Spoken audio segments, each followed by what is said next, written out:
Sir Alex Yam.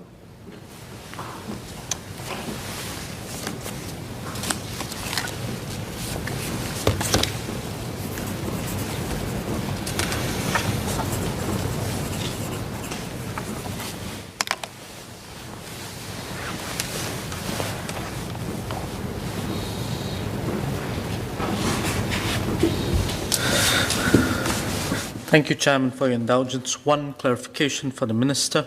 Minister earlier described with great depth how we are coping with great power contestation at government and diplomatic level.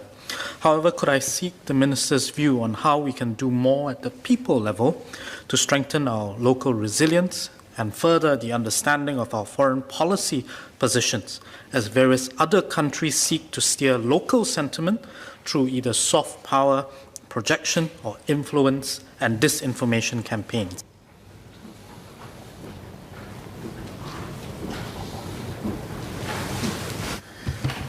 Mr. Chairman, I thank Mr. Yam for that very salient question. The first point I would make is I hope they all listened to SMS Chi's speech just now. I hope it will be translated into English as well, and the Straits Times will carry it. The fundamental fact is this: we will be pushed and pulled.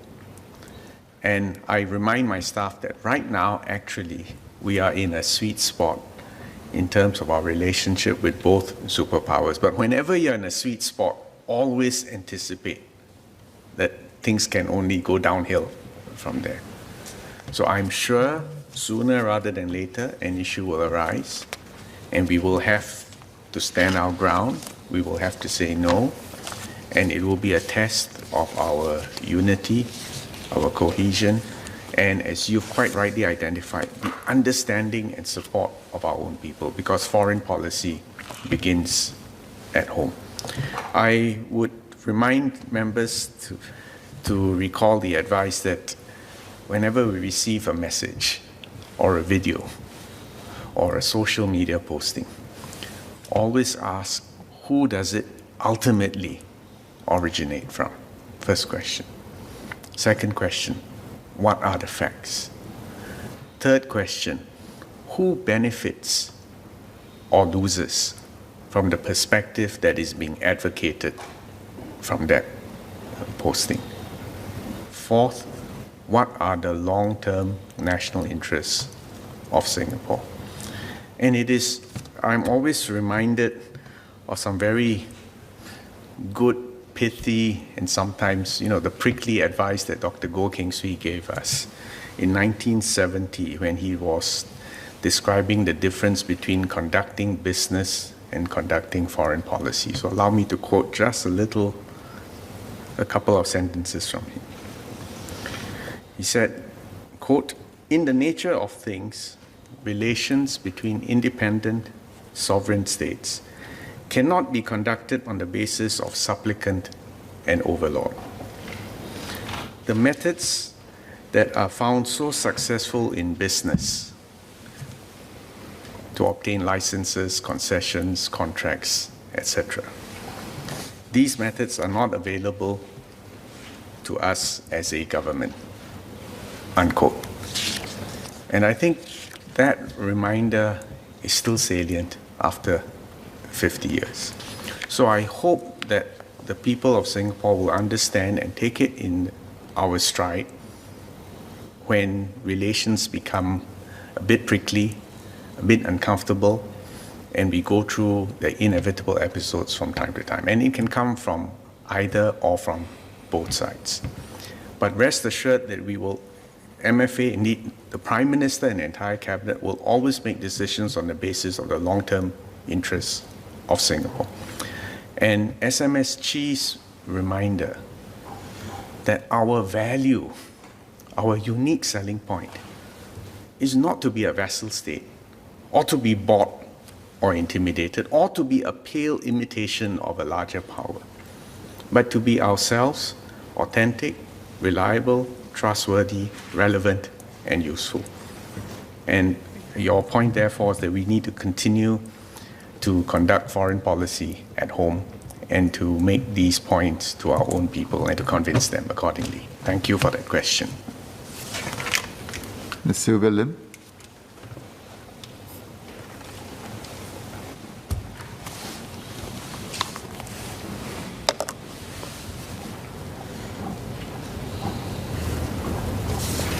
Thank you, Chairman. I have two clarifications to the Minister for Foreign Affairs about COVAX. The first question is, he earlier said that Singapore is a net donor to the COVAX program. And I wonder whether he could tell us whether we have actually made a request to the WHO to earmark our net donation to ASEAN countries, or have we made a decision to leave it open for general distribution by WHO? That's the first clarification.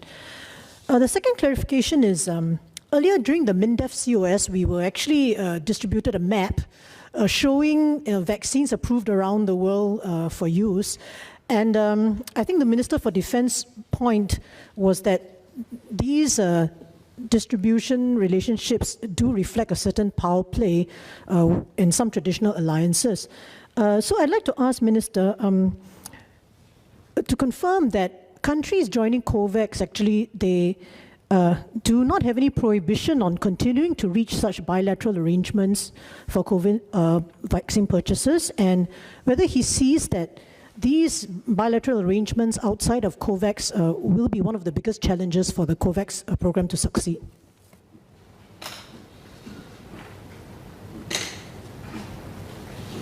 Mr. Chair, I thank the member for these two salient questions.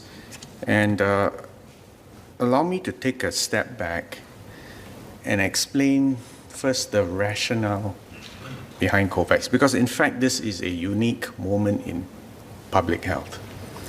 Never before in history have so many vaccine candidates been developed, tested, approved, and deployed within 1 year.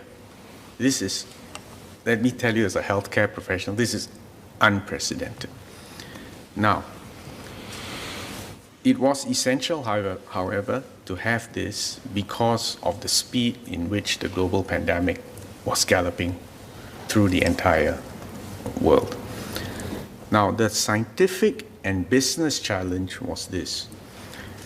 At the beginning, in fact, even, I would say, right up to about September or October last year, it was not possible to be scientifically sure which one would work. And the first vaccine candidate that worked would not necessarily be the best. And in any case, it would take a long time, by definition, to ascertain the long-term efficacy and safety of vaccines. Therefore, the concept behind COVAX is risk pooling. What do I mean by that? It means when you are not certain which horse is going to reach the finish line, never mind which one's going to win, but which horse is going to meet the finish line, you need to put some advanced bets. But this is not really about horse racing bets, but you are putting money on the line so that the multiple pharmaceutical companies would be incentivized to develop vaccines at a pace and with significant business risk. And if there wasn't such a facility to pool risk and therefore incentivize this simultaneous rapid development of vaccines, we wouldn't be in this happy situation. So that's the first dimension. Risk pooling because you don't know which vaccine will work. The second dimension of risk pooling is that some countries have the wherewithal and many countries don't. Now, in the case of a pandemic, if you just split the world, not according to color on this chart, but on the basis of can afford and cannot afford, you will actually end up with a more dangerous world because the virus does not respect race, language, religion, social, economic status, wealth or lack thereof of your country. So the second dimension of COVAX risk pooling is to make sure that at least for essential personnel and the people at greatest risk across the world, there would be some vaccines available to them. So the way it was structured was that the countries with more resources, and that included Singapore, would make advanced market commitments. We would put money into the pot and say, well, there's money available, please, commercial companies, go and develop vaccines. And then when we put money into the pot, although we would be entitled to our fair share on the basis of full market price, a significant amount actually would be committed to help support the less well-off countries. So I've taken some pains to explain COVAX so that you understand it is all about risk pooling across different vaccine candidates and across different countries. Now, specifically for us, apart from being one of the early birds who actually put real resources down, and I'm glad that in this case I assume that this entire House, including the opposition, supports the government's decisions on making advance commitments for the purchase of vaccines. But apart from doing that, to also express our willingness to help other parts of the world, whom if we did not help would become endemic reservoirs for further mutations and for this never-ending curse of COVID-19. So that's why we put $5 million into this. I have not specifically asked for it to be earmarked for ASEAN. And for ASEAN, we separately have an ASEAN COVID Response Fund. We have also put money into it. And that we will use on a needs basis within the ASEAN family. So I hope you agree with me. I mean, I agree with your sentiment that we do need to look after our region. And I hope you agree with the way which we are doing it. Over and above our contribution to the ASEAN COVID Response Fund, you will also recall earlier in my speech I mentioned that we had separately been giving test kits, PCR machines, PPE, and other donations, centrally, regional governments, NGOs throughout our region. To be honest, we have not beat our drums about it, but it has been, that good work has been done and it has been appreciated by our neighbors. As to vaccine power play, I don't want to get into the details of that, but I do want to make one point which I think is salient for our local population. And it is this. Singapore will make decisions on vaccines on the basis of science and healthcare needs. Rest assured, this is just another example of the way we conduct foreign policy. We cannot be bought, we cannot be bullied, we cannot be intimidated into either approving or disapproving any vaccine. We will make decisions on the basis of health and science. But precisely because people know that's the way we decide, you will realize we become a rather important reference customer. So there will be pressure on us, there will be push and pulls, but we must conduct this just like another example of foreign policy in a principled manner. I hope that addresses your point. Mr. Gerald Gam. I don't know why they would have to certify. Thank you, Chairman. I have a clarification for the Minister. I appreciate the Minister's remarks in response to the violence in Myanmar yesterday, including stating that Singapore is appalled at the use of lethal force against unarmed civilians. Can I ask the Minister if he will be communicating these sentiments directly to the military leaders in Myanmar to emphasize our concern about the escalation of violence and to urge them to return to the negotiating table with the democratically elected civilian authorities? Yes.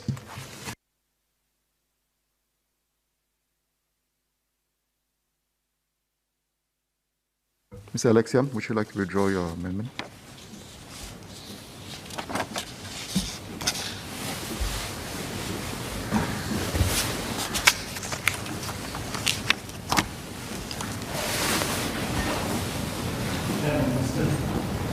Chairman, Mr. Lee Kuan Yew in 1973 said that when elephants fight or flirt, the grass suffers, and when they make love, it's disastrous. This was in reference to our place in the world when he made these remarks at the Commonwealth Conference. Our MFA plays a crucial role in ensuring that we are not crushed as elephants roam about us.